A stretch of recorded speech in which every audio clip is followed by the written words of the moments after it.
This is Agriculture Today, broadcasting from the campus of Kansas State University, and it's good to have you tuned in once more. Well, officially, the Kansas wheat harvest 2018 has concluded, and so for you growers, it's now on to projecting what post-harvest pricing opportunities might be availed to you. That is the theme of this week's session on the grain markets with K-State Research and Extension grain market economist Dan O'Brien. Contributing to this, Dan, the USDA's supply and demand numbers for wheat, which were posted last Friday. We will weave those into our visit here. But to date, anyway, the price move upward that we like to see following each wheat harvest is yet to really take shape. Well, yes, and I think it's probably because it is so close to harvest, having just been done. And in a lot of local situations, you have people, landlords probably, who have some amount of storage, probably a month worth of storage, 30 days or so, to where in a number of elevators, they're probably committed to that already, so they're not forced to sell. So that in a way, you have a period of time to where when we normally see harvest lows. Now, whether the markets work out like that this year, you don't know.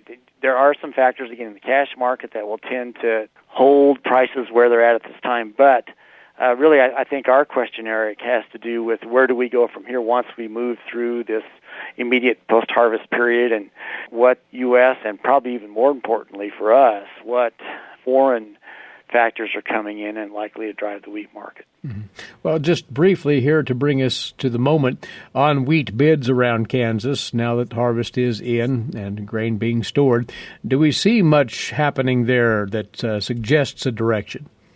Well, middle of this week on Wednesday, July the 18th, we had bids in central Kansas ranging from about $4.73 to about $4.88, $4.89, and that was on Wednesday. And then on Thursday, the markets were up another 7 or 8 cents. Those are 70, 80 cents or more higher than we were last December. So these are really indicative of, again, a little tighter supplies for hard red winter wheat in Kansas, and probably a little better protein situation.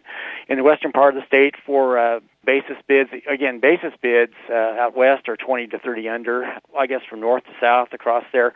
And the basis bids in the central part of the state, as we were talking about, ranging from 14 under to a bid in the Wichita area of 6 over. So what is, I guess, indicated by those is that, gosh, we're not 60, 70, 80 cents under. They're near where those delivery points are for hard red winter wheat futures.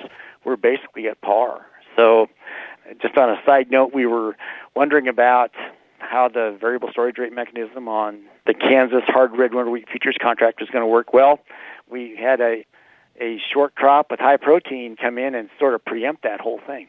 We still see carry in that market of a fair amount, but the basis built off that upfront contract has been affected more by the crop conditions and the quality probably than the VSR would be my take anyway.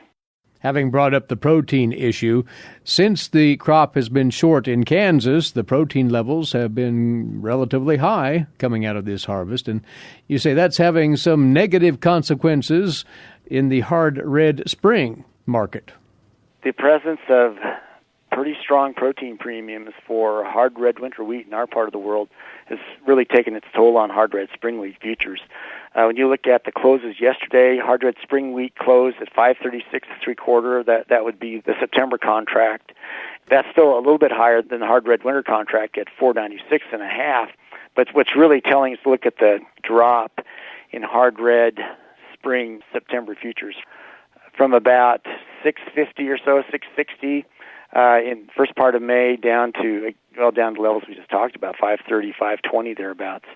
Normally, i.e. when we have not as good a set of protein outcomes as we've got now in Kansas, hard red spring really takes advantage of that with buyers buying hard red spring and higher protein to blend with hard red winter and to come up with something they can run through a flour mill and meet their product needs. But in this case, with our generally higher protein crop that we have this year, it's cutting into the protein business of the hard red spring folks. So I don't doubt and can understand the situation we have this year. I just wonder, as we look off into future years, when inevitably I would think we'll have moderate protein crops again, 10, 11% protein instead of a 12.8 that I've seen off of some independent testing groups.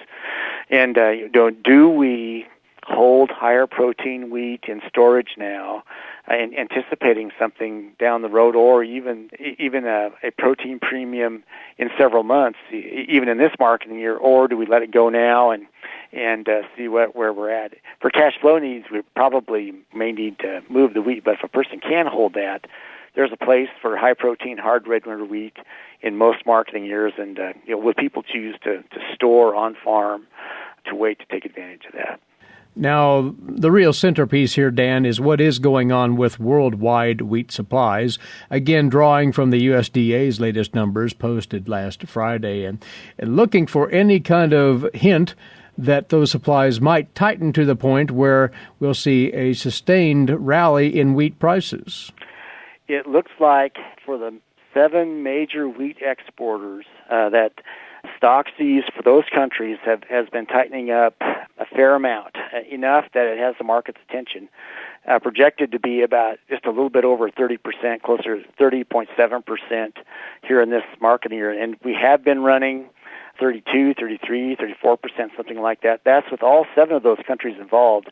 If you take the U.S. out with our large stocks, then you're down to about 26.5%, something like that for stocks to use for those 7 major exporters with and without the U.S. Again, 26.5 without the U.S., 30% with the U.S. included in that group. Whether that will move the market or not depends on what's happening in the rest of the world. If you come in and look at ending stocks in the rest of the world without China involved, because China is sort of monolithic in the wheat market. They grow their own, they use their own. Generally, they don't come into the world market for wheat unless they have a complete crisis. We don't have a signal that they're doing that. The supplies in the rest of the world, adjusted for China, has actually been trending up in the last several years, since about 2012. And it's up to about, by my numbers anyway, about 28, 29% level to higher the last several years. So how do you put this together in terms of market potential for the U.S.? It seems that the world is not desperate for wheat. The world outside of those top 7 exporters is not desperate for wheat yet. However, you could sure anticipate, again, as they work down their supplies and see their need for stocks for milling, for whatever other purposes they may have, as we head off into the winter months, it would seem that we'd have the potential that there'd be some competitive bidding that would go on, and you'd see more demand for U.S. wheat exports and a little bit higher prices. So I think from Kansas wheat producers' point of view, it's really just a matter of whether the buyers in the world market are more inclined to sit back and wait till they have a problem, or to anticipate a problem and then try to buy ahead. In fact, probably try to buy cheap, Mm-hmm.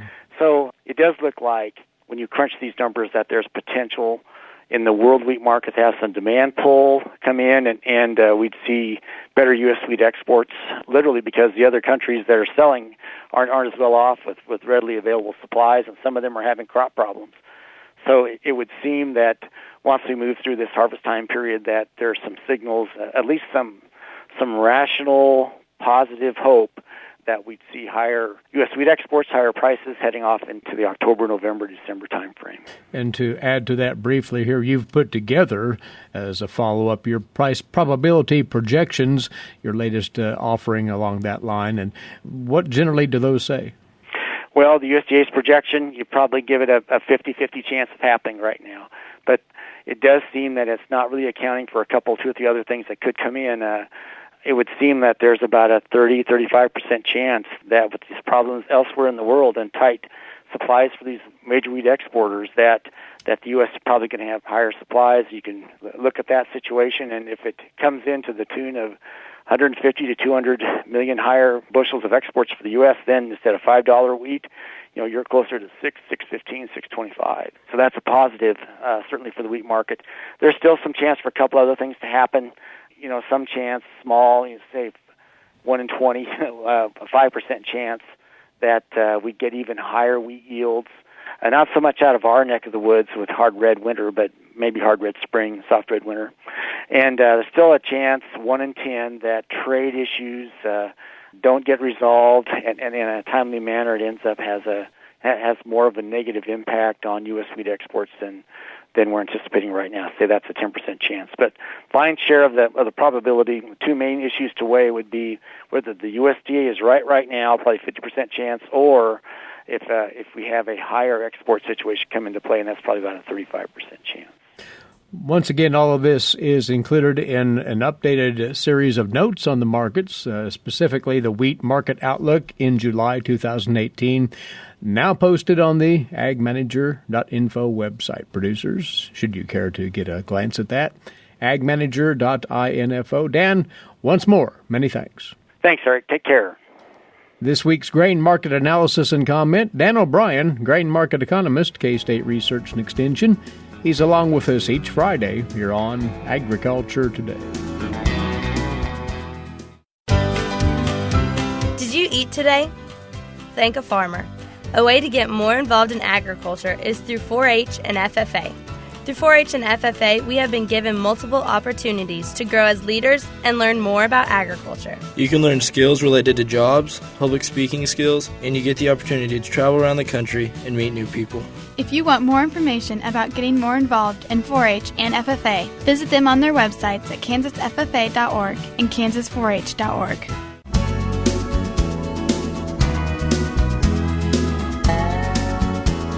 Now for you on Agriculture Today, word out of the Extension Plant Pathology Department at K-State, which has collaborated with others here on the campus to put together now the 2018 Kansas Wheat Variety, Disease, and Insect Ratings. Not quite off the press yet, but available in digital form with the printed version to follow soon. Erick DeWolf is alongside once again, Wheat Disease Specialist, K-State Research and Extension. You try to turn this information around rather quickly following the wheat harvest, Eric, and are successful in doing so. And this is to serve as a guide to growers, among other sources, as they go about their variety selection. Yeah, that's exactly right. So we are in the process, as always, of trying to get these wheat variety disease and insect rating publications out so people can combine that with their yield results. That should be out soon as well, and have a collection of tools that they can use to make informed decisions about what wheat varieties they may consider planting for the next growing season. How do you and your colleagues go about collecting this information on disease response out there? Well, it comes from a variety of different sources. So we're going to pull information from some of the research that's done over the time that wheat varieties are developed during as breeding lines, primarily done by researchers here at K-State or within the USDA. They're evaluated as breeding lines all over the region. And once they're released on varieties, then it kind of falls into the purview of the extension group, and that's where I come in, and colleagues like Romulo Lalato, Jeff Whitworth, we then pick up the current wheat varieties, and we spend a lot of time evaluating these varieties for diseases, insect damage, a variety of different agronomic characteristics, and a lot of the wheat variety performance tests, wheat demonstration plots, all over the state. So we do a lot of traveling in the spring of the year. And while we're doing that, we're also getting these variety evaluation information or notes from all over the state as well. So it's a combination of multiple years, lots of locations that all gets entered into a database and then summarized into this publication. And when it's all said and done, you have information on how many varieties. It's tens upon tens, if not more. That's for sure. Yeah, I think we're close to 60 or 70 different varieties. As we get to a couple dozen of those are probably the top tier varieties that are available. Then you start adding some of the up-and-coming new releases, that varieties that don't necessarily hold a lot of acres yet. That's where that information gets to be extremely valuable, because we find that growers don't have quite as much experience of their own with those. So that information becomes a real premium in that situation. A bit about the layout of the ratings report and what producers will see as they get a hold of a copy, either online or in the printed version once again. You've several categories, and obviously you have selected those primary disease pressures that we see in Kansas wheat production here, right? We have. So we've changed the format of this publication over the last few years or so. So historically, this used to be just a big data table that we would put out, and that's pretty information condense. There's no more efficient way to do that, to transfer information, but it does take a fair bit of attention to kind of wade into all the details there. So we've really tried to make some variety profiles, we call them, or small half-page panels that present the information in a little more graphical, pictorial way, in addition to still providing the large data table in the back for a more complete list of varieties. The varieties have a number of different diseases that we evaluate them for, maybe a dozen or so varieties. Hessian fly is also in there from our colleague Jeff Whitworth. And then, as we mentioned, we've also added some agronomic characteristics. So there's 4 or 5 agronomic characteristics now that are some of the key things that are involved in variety selection or selecting varieties that are well adapted for your area that are also included in the publication as well. As you speak of those agronomic characteristics, well, one of them is certainly accentuated this past year. Drought tolerance in varieties has been accounted for within all of this, right? It has been. So we do height to maturity, straw strength, and drought tolerance, as you just mentioned a moment ago. And it honestly has been a couple years since we've had a chance to really get a good look at how some of the new varieties up to some of the standards on drought tolerance. And this year we got a chance to update that information. So going forward, we're hoping that growers can pick varieties that minimize their risk to that particular hazard that hurt so many people this year. Back on the disease side, though, Eric, as you've spoken about with us, and as most producers well know, comparatively speaking, this was a light year for wheat diseases in Kansas. Part of that had to do with the dryness, of course, keeping several of those typical disease issues at bay. So how does that influence the disease ratings, such as the ones that have been posted now? Well, that does make it a challenge to stay current on some of these, particularly the fungal diseases that require the moisture to drive them forward, so to speak. Where we often go in that type of situation is we have some disease screening nurseries that are different places here around the state, or here in Manhattan in particular, that are done in cooperation with some of our research colleagues, either on the K-State or on the USDA side. And in those situations, we're doing things that deliberately ramp up the environment or the conduciveness of the environment for the different diseases. So we might be deliberately planting wheat into a no-till wheat-on-wheat production system, for example, that we know would increase the risk for tan spot. And then we can add just small amounts of water irrigation at just the right time to favor the tan spot fungus. So some things that growers would be unlikely to do, but it does in these limited areas, does provide some useful information that in these drier years is hard to come by. So you do have good information collectively, and as you would have producers look at it, do they need to evaluate wheat varieties over multiple years' time for disease resistance, much as we do with yield potential? Well, I think yield is going to be a top-tier type of priority for a lot of growers. But I think the disease reaction really contributes to the decision as well.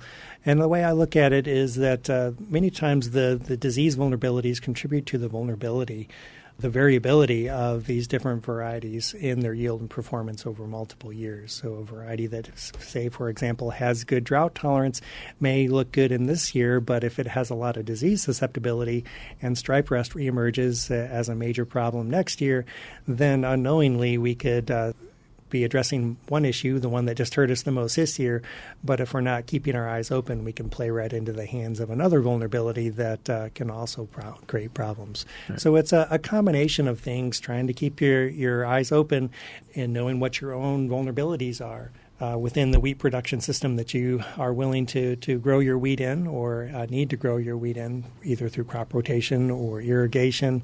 Your willingness to use fungicides, for example, all play into these decisions and the importance of these different variety, disease, and insect ratings.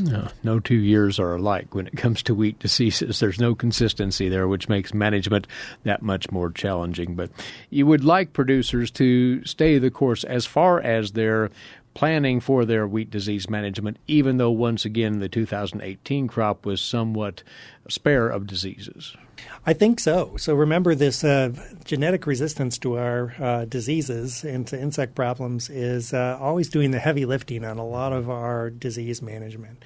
So wherever we can pick up that genetic resistance, it goes a long way to reducing the need for additional input costs coming in the future. So this is a chance for growers to pick up some of that genetic resistance, minimize their risk to disease, and potentially minimize their need for the cost of a foliar fungicide the next year, which at somewhere between $10 to $30 an acre product application costs, depending on the products that you choose and the rates that you apply and some of those kind of variables, that can be an important decision to make that in narrow wheat profit margins could be the difference between making money or not in your wheat productivity in the coming year.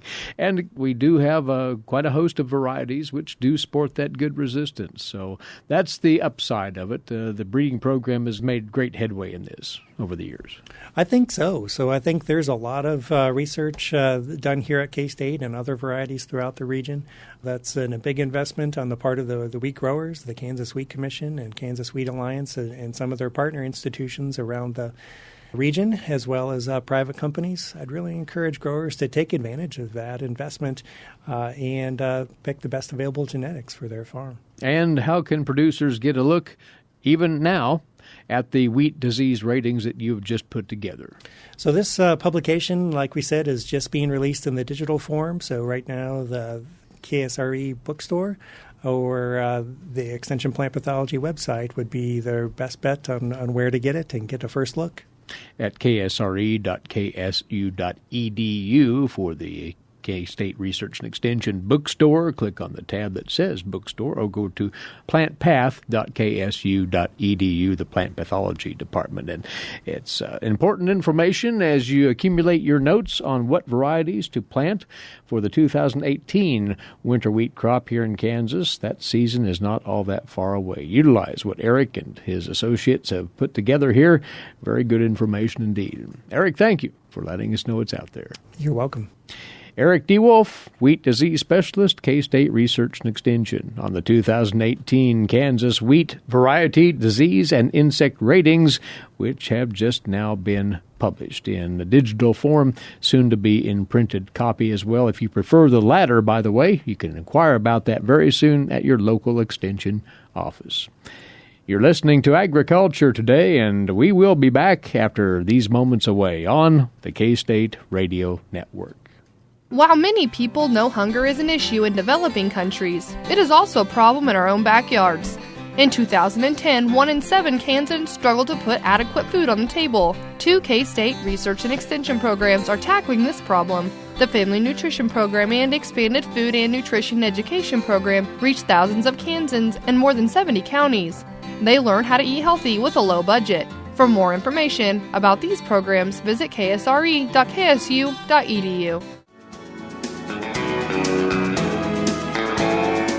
You're tuned in to Agriculture Today, broadcasting from the campus of Kansas State University. Eric Atkinson here, and continuing on now with today's agricultural news headlines, courtesy in part of DTN. China is not very effectively changing its purchases of U.S. soybeans for supplies from Brazil. Those are the words of U.S. Secretary of Commerce Wilbur Ross in an interview on CNBC. China is finding that it's not as easy to respond to these retaliatory measures as they thought. In Ross's words, he said, quoting again, "I think the EU will find the same." He said the Trump administration has seen positive developments, meantime, in trade talks with Mexico. Ross said Mexico's new president has changed his rhetoric quite considerably and likes the idea of redoing NAFTA. The president has floated the idea of reaching a NAFTA deal with Mexico before Canada in remarks this week, and that view is being echoed by some in Congress. Now, farmers and ranchers told a congressional hearing this week that some of them are very concerned that tariffs will lead to shrinking export markets, rising costs, and bankers cutting off loans needed to keep farms and ranches running. Quoting here the South Dakota farmer and vice president of the American Farm Bureau Federation, Scott Vanderwall, he's hearing more from farmers as time goes along that they still trust the president, knows what he's doing, and everything will be fine in the end. He says that he understands that other countries, particularly China, have not played fairly and that they respect his desire to remedy those situations.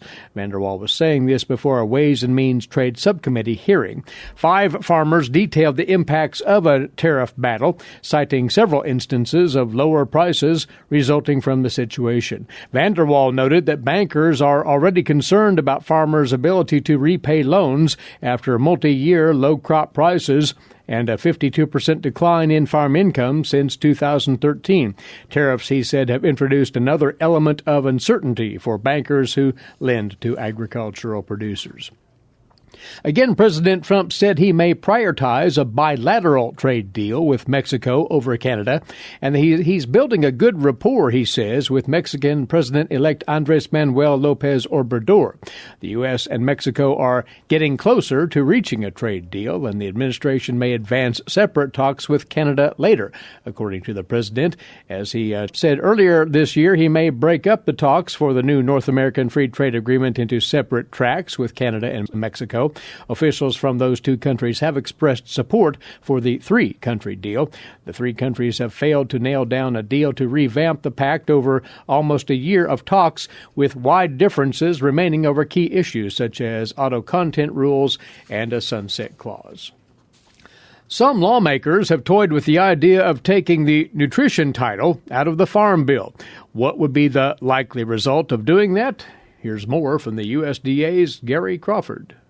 The most divisive issue to hammer out between the House and Senate versions of the Farm Bill likely will be over changes in the SNAP program, which takes us back to July 2013, when Farm Bill debate in the House got so rancorous it voted to strip the nutrition title from its Farm Bill for the first time since at least 1974 and passed it that way, splitting off the anti-hunger coalition that had helped get farm bills through in the past. Nutrition was put back in later, of course, but now, 5 years later, there's at least some talk of taking SNAP out of the bill again. Veteran Ohio State University analyst Carl Zuloff said if that happened, it would change the dynamics of the Farm Bill process. And you would certainly open up the possibility that the Farm Bill would have a difficult time passing, since many of the titles go to the lesser populated parts of the country, and building coalitions for political passage of the bill could become harder. Zuloff thinks to get more support for a farm bill, its crafters then might have to shift focus to more of an environmental conservation bill. Gary Crawford for the U.S. Department of Agriculture, Washington.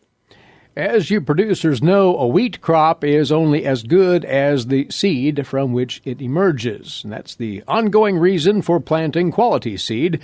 The best way to assure that is by using certified seed. Jordan Hildebrand reminds us of the advantages certified wheat seed provide on this week's Kansas Wheat Scoop. As harvest finishes up and producers put their combines away, local coffee shop talk turns to yields and variety performance. With decision-making for the next crop underway, farmers can get an idea about which varieties to plant from word of mouth and the latest variety books.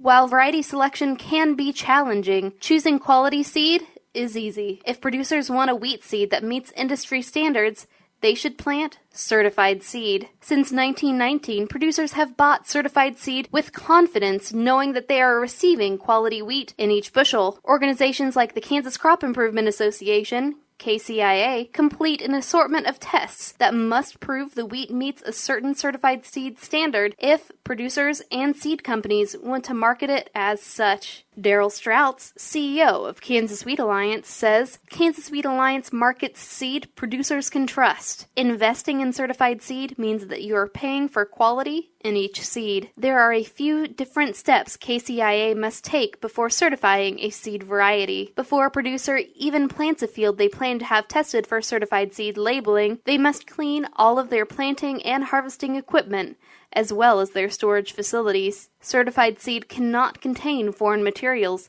so applicants must extensively clean anything that the seed may touch. Issuing authorities must also inspect the field. As harvest nears, the producer must then prep the field for inspection by removing noxious weeds and plants, such as other crops that do not belong. Once the producer has prepped the field and KCIA comes in for an inspection, they can start the lab work to test the seed. Although all seeds meant for sale must be tested due due to labeling regulations, not all tested seed is treated equally. Certified seed is held to higher standards during testing than regular seed testing, especially in the state of Kansas. KCIA tests 9 times the amount of seed than any other state, making sure its quality meets the acceptable industry standards. Seeing a blue certified seed label gives producers assurance that the seed has met acceptable minimums for test weight, germination, and purity, and has no noxious weed seeds. KCIA's testing conforms to industry standards, but typically produces more accurate results. The certainty of what's inside each bag can help when it comes time to make decisions about buying seed. Producers should check the label for specific information.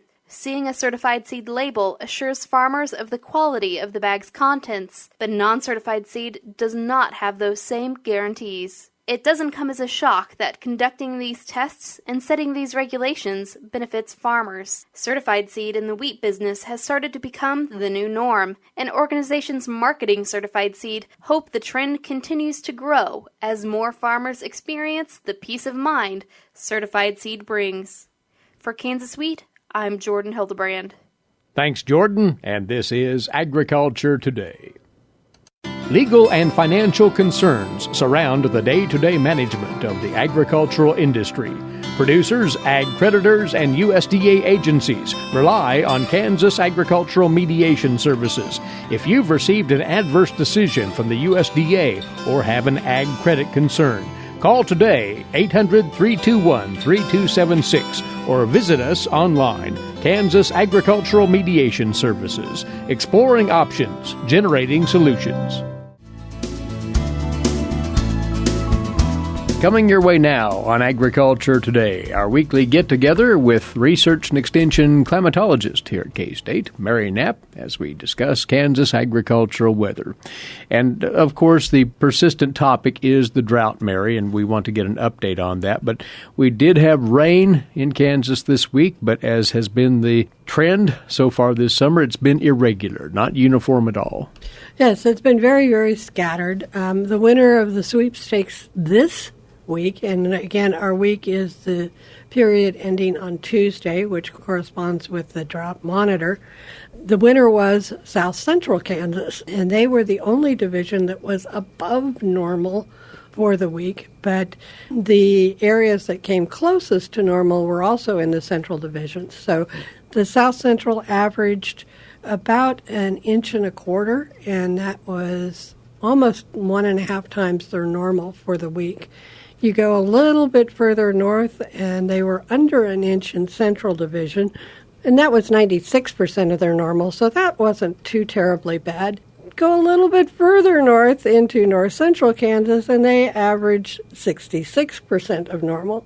And that 66% of normal was the third wettest division, so that gives you the tale for the rest of the state. Western Kansas was generally under 10% of normal, but they had a very wet week the previous week, so they're not really suffering too much yet. And indeed, they've had continuing improvement in the drought conditions out west.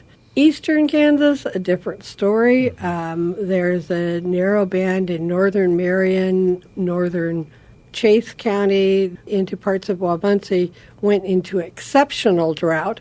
There was an extension of extreme drought into parts of northeastern Kansas, and further deterioration also in southeastern Kansas. And again, these are areas that typically see a lot more rain on average, but they are missing out on those storms. We've had very scattered amounts where one place will get 1.25 inches, and on the other side of the road, they're lucky to see 4 drops. So, again, that pattern is not conducive to improving the drought conditions. People ask, Mary, why this inconsistency when we see what few disturbances roll through?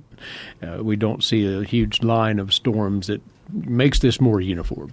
We really haven't had any strong frontal boundaries coming through, and so most of the rains that we're seeing are convective in nature. They're the kind of storm that will bubble up, drop in the area, and dissipate, and then you may have another thunderstorm bubble up a little bit further away, but in between there's nothing because it isn't that storm moving, it's the dynamics of the atmosphere in the different spots that are creating that. Those are particularly difficult to forecast as well. So you get a 30% chance of rain, and one place may get it, but nobody else does. Again, very, very difficult to say exactly where in that region that particular cumulus cloud is going to break through and develop into a storm. Right. Anybody's guess. Well, temperatures coming off of last week, which was quite toasty around the better part of Kansas, it seems like the daytime highs, anyway, eased back some. Yeah, it's very interesting. If we look at the previous week, believe it or not, it was only about 1.5 degrees warmer than normal for the period. But it is July, and we are in our warmest time of the year. The week ending on Tuesday was about 3 degrees warmer than normal. So, again, it can be difficult to calculate. In the eastern part of the state, the northeast was the warmest area, which is why we noticed it as being particularly toasty. In fact, the Manhattan airport had the highest temperature for the week in the entire state at 105 degrees. Previous week, Tuttle Creek had our high. What's kind of unusual is the Southwest was actually our coolest division, and we don't typically think of Southwest Kansas as being on the cool side. It was still about 1 degree warmer than normal, but it was not really, when you consider it, that's not very far off of the average. The standard deviation is something like 5 degrees, so being 1 degree warmer is not particularly unusual. Previous week, they were actually 0.2 degrees cooler than normal. So it's kind of like, okay, yeah, we'll be in the garden spot there, although the garden spot really, truly is northwest Kansas, where they've had seasonal temperatures and they've had more rainfall. What's really interesting is what's expected for the next week to 10 days or into the 8 to 14 day period, where there's a very strong signal for cooler than normal temperatures. Statewide? Statewide. And it's even stronger signal as you go further north into Nebraska and the Dakotas. But keep in mind, that doesn't mean much cooler than normal temperatures. It just means that it's a very strong signal that it'll be at least somewhat cooler. What really may be the factor in that is the nighttime lows are expected to be down into the 60s. Highs in the mid-90s and lows in the mid to lower 60s would certainly tilt it towards the cool side, although it may be like last week in southwestern Kansas, cooler by 0.2 degrees, but still much welcome after the very warm nighttime temperatures that we've experienced for most of the summer. And our livestock producers will greatly appreciate those lower nighttime temperatures to ease the stress on their stock. The outlook for August has been posted now. What does it tell us about moisture chances and temperatures? Well, neither of them are encouraging. There is a tendency towards warmer than normal temperatures, and there's a slight tendency towards drier than normal conditions for the month of August.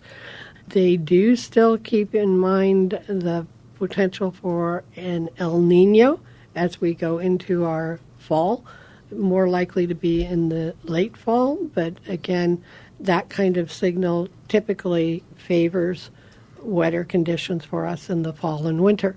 The other thing that we're watching is they are continuing to forecast strong monsoon activity in the southwest, which again can favor some moisture making its way into southwestern and western Kansas. So we can look for that.